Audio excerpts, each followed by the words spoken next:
Hi hello viewers, welcome to our channel jobs for you. ఏపీకి సంబంధించి breaking updates ఇప్పుడు మనం చూడబోతూ ఉన్నాం. సిబిఎస్ఈ సిలబస్ వస్తుంది వచ్చే ఏడాది నుంచి 1వ తరగతి నుంచి 7వ తరగతి వరకు దాన్ని అమల్లోకి తీసుకొని రాబోతూ ఉన్నారు.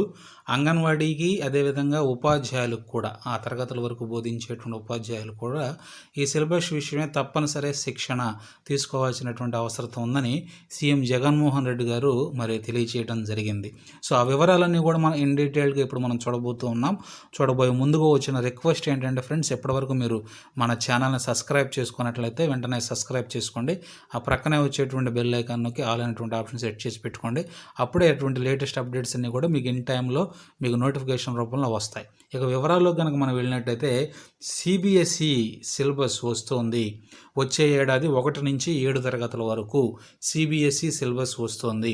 మనకు తెలుసు సిబిఎస్ఈ అంటే సెంట్రల్ బోర్డ్ ఆఫ్ ఎడ్యుకేషన్ అని చెప్పేసి.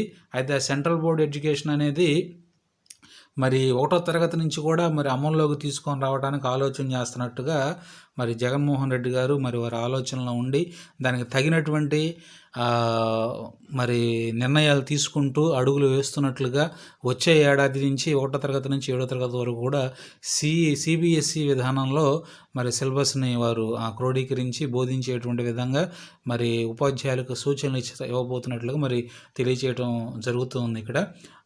మరి వచ్చే ఏడాది 1 నుంచి 7 తరగతుల వరకు ఈ విధానాన్ని ఫాలో చేయబోతూ ఉన్నారు. ఆ తర్వాత ఏడాదికో తరగతి చొప్పున మరి పెంచుతారు ఈ విధానాన్ని. 2021 నాటికి 10వ తరగతి వరకు కూడా సంపూర్ణంగా వర్తింపజేస్తారని, మరి సమయంలో అంగన్వాడీలకు అదేవిధంగా ఉపాధ్యాయులకు కూడా శిక్షణ తప్పనిసరి మనబడి నాడు నేడు సమీక్షలో సీఎం జగన్మోహన్ రెడ్డి గారు పేర్కొనడం అయితే జరిగిందనమాట. మొదటి దశ నాడు నేడు పనులు మార్చి నెలాఖరుకల్లా పూర్తి చేయాలని, పాఠశాలని కలర్ఫుల్గా మంచి డిజైన్లతో ఉండాలని ముఖ్యమంత్రి వైఎస్ జగన్మోహన్ రెడ్డి గారు స్పష్టం చేశారు.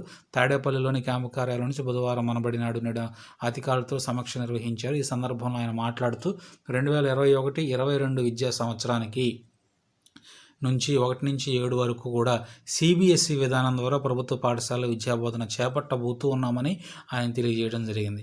ఆ తర్వాత 1వ తరగతి పెంచుకుంటూ ఈ విధానంలో విద్యాబోధన చేపడతామని ఆయన స్పష్టం చేయడం జరిగింది. అలా చేపట్టి 2021 నాటికల్లా మరి 1 నుంచి 10వ తరగతి వరకు కూడా విద్యార్థులు సిబిఎస్ఈ విధానంలోకి వారిని తీసుకొస్తామని తెలియజేయడం జరిగింది. ఈ క్రమంలోనే అంగన్వాడీ టీచర్లకు శిక్షణ ఇవ్వాలని తెలియజేశారు.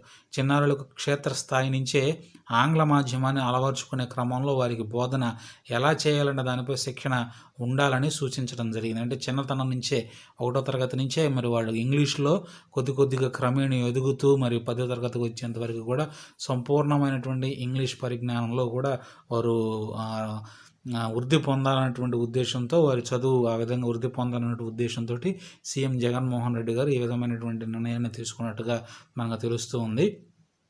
అలాగే పాఠశాలలోనూ పనిచేస్తున్నటువంటి ఉపాధ్యాయులు కూడా శిక్షణ కొనసాగాలని చెప్పి ఆయన తెలియజేయడం జరిగింది. ప్రతి 2 నెలలకు ఒకసారి వారు ఎంతవరకు నేర్చుకున్నారన్న దానిపై ఆన్లైన్ పరీక్షలు నిర్వహించాలని తెలియజేశారు.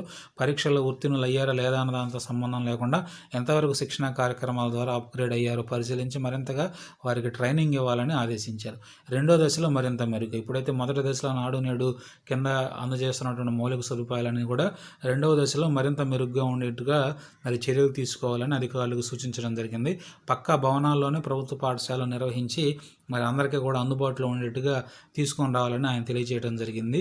మరి దాంతోపాటు మరుగుదొడ్ల శుభ్రత, పాఠశాలల్లో మరుగుదొడ్ల శుభ్రతపై ప్రత్యేక శ్రద్ధ పెట్టాలని ఆయన తెలియజేయడం జరిగింది. ఇప్పటికే 27,000 మంది ఆయాలను నియమించామని అధికారులు ఈ విధంగా మరి జగన్మోహన్ రెడ్డి గారి దృష్టికి తీసుకొని రావడం జరిగింది. మరింతగా దాని గురించినటువంటి చర్యలు చేపట్టాలని ఆయన ఆదేశించడం జరిగింది. విద్యార్థుల హాజరుకు సంబంధించి తల్లులు, ఎడ్యుకేషన్ సెక్రటరీలు, వాలంటీర్ల మ్యాపింగ్ ప్రక్రియ నడుస్తుందని అధికారులు వెల్లడించారు. వీలైనంత త్వరగా ఈ కార్యక్రమాన్ని పూర్తి చేయాలని ఈ సందర్భంగా సీఎం ఆదేశించడం అయితే జరిగింది. విద్యా కానుకలు, నిఘంటువులు అంటే డిక్షనరీస్ అనమాట. జగనన్న విద్యా కానుకలు ఇంగ్లీష్ తెలుగు నిఘంటువులు చేర్చాలని సీఎం జగన్ ఆదేశించడం జరిగింది. విద్యాశాఖ కిట్లు, విద్యా కానుక కిట్లు ఈసారి తప్పనిసరిగా నిఘంటువు ఉండేలాగా చూసుకోవాలని, మరి నాణ్యమైనటువంటి వస్తువుల్ని మరి విద్యా కానుక ద్వారా మరి పిల్లలకు అందరూ కూడా పంచాలని తదితర వివరాలు ఇందులో తెలియజేయడం జరిగింది. ఇందులో ప్రాముఖ్యమైనటువంటి అంశం ఏంటంటే సిబిఎస్ఈ సిలబస్ అనేది వచ్చే ఏడాది నుంచి మరి ఆ విధానంలోనే మరి ప్రభుత్వ పాఠశాలలో విద్యాబోధన చేపట్టబోతూ ఉన్నారనేటువంటి విషయం మరి సుస్పష్టం అవుతుంది. దీని గురించి ఖచ్చితంగా మరి ఇప్పుడు ఎవరైతే పనిచేస్తూ ఉన్నారో ఆ ఉపాధ్యాయులందరూ కూడా కొంతమేరకు ట్రైనింగ్ తీసుకోవాల్సినటువంటి అవసరం ఎంతైనా ఏర్పడుతుంది. కింది స్థాయి వాళ్ళలో కూడా అంగన్వాడీల్లో కూడా మరి తీసుకోవాల్సినటువంటి అవసరం అయితే ఖచ్చితంగా కనపడుతుందన్నమాట. అయితే ఇది ఒక విధంగా విద్యార్థులను దృష్టిలో ఉంచుకొని మనం ఆలోచిస్తే ఇది కొంచెం శుభకరమైనటువంటి పరిణామంగానే మనం చెప్పుకోవచ్చు. ఎందుకంటే ఇంగ్లీషు భాష అనేది నేటి దినాల్లో ఎంత తప్పనిసరి అయిపోతుందో మరి మనకి తెలిసినటువంటి విషయమే. రానున్న దినాల్లో మరి మన పిల్లలు మరి ఆ సమాజంలో, సంఘంలో మరి వారు నెట్టుకు రావాలంటే, ఉద్యోగాలు సాధించాలంటే ఇంగ్లీష్ భాష అనేది తప్పనిసరి. కాబట్టి దీన్ని మరి సీఎం గారు చేపడుతున్నటువంటి నిర్ణయాన్ని ఖచ్చితంగా మరి మనం కూడా స్వాగతించాల్సినటువంటి వారంగానే మనం ఉన్నామన్నమాట. కొద్దిగా ఇబ్బంది పడినప్పటికీ పిల్లలు, టీచర్లు అయితే ఇది మంచి నిర్ణయం కాబట్టి మనం స్వాగతించాలి. ఓకే ఫ్రెండ్స్, ఇది మరి ఏపీకి సంబంధించి సిబిఎస్ఈ సిలబస్ వస్తుందనేటువంటి దాని గురించినటువంటి క్లియర్ అప్డేట్. సో ఎండింగ్ వరకు చూసినటువంటి అభ్యర్థులకి చాలా థ్యాంక్స్. అండ్ వీడియో మీకు నచ్చినట్లయితే లైక్ చేసి, షేర్ చేసి మమ్మల్ని సపోర్ట్ చేయండి. అంత మాత్రమే కాదండి, ఛానల్ సబ్స్క్రైబ్ చేసుకోవడం మాత్రం మర్చిపోకండి. Okay friends, thank you so much.